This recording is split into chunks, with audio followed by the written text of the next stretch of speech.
Praise the Lord. प्रभु का धन्यवाद करते हैं वचनों के लिए। कोढ़ के रोगी को चंगा करना। जब वह किसी नगर में था तो वहां कोढ़ से भरा हुआ एक मनुष्य आया और वह यीशु को देखकर मुंह के बल गिरा और विनती की, हे प्रभु, यदि तू चाहे तो मुझे शुद्ध कर सकता है। उसने हाथ बढ़ाकर उसे छुआ और कहा, मैं चाहता हूं तू शुद्ध हो जा। और उसका कोढ़ तुरंत जाता रहा। तब उसने चिताया, किसी से न कह, परंतु जा अपने आप को याजक को दिखा और अपने शुद्ध होने के विषय में जो कुछ मूसा ने चढ़ावा ठहराया है उसे चढ़ा के उन पर गवाही हो। हालेलुया। परंतु उसकी चर्चा और भी फैलती गई और भीड़ की भीड़ उसकी सुनने के लिए और अपनी बीमारियों से चंगा होने के लिए इकट्ठी हुई।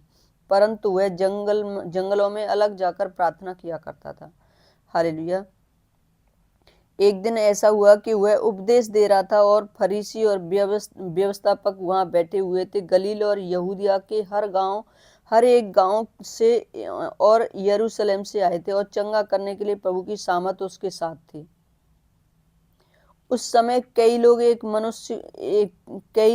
मनुष्य को जो लकवे का रोगी था खाट पर लाए और उसे भीतर ले जाने और यीशु के सामने रखने का उपाय ढूंढ रहे थे।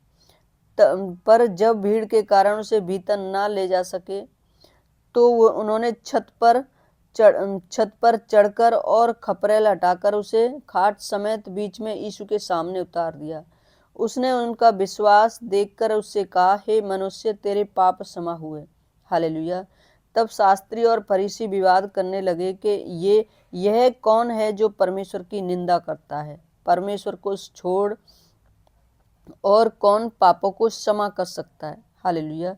यीशु ने उनके मन की बातें जानकर उनसे कहा, तुम अपने मनों में क्या विवाद कर रहे हो? सहज क्या है, क्या यह कहना कि तेरे पाप क्षमा हुए, या यह कहना कि उठ और चल फिर? परंतु इसलिए तुम जानो कि मनुष्य के पुत्र को पृथ्वी पर पाप क्षमा करने का भी अधिकार है। हालेलुया।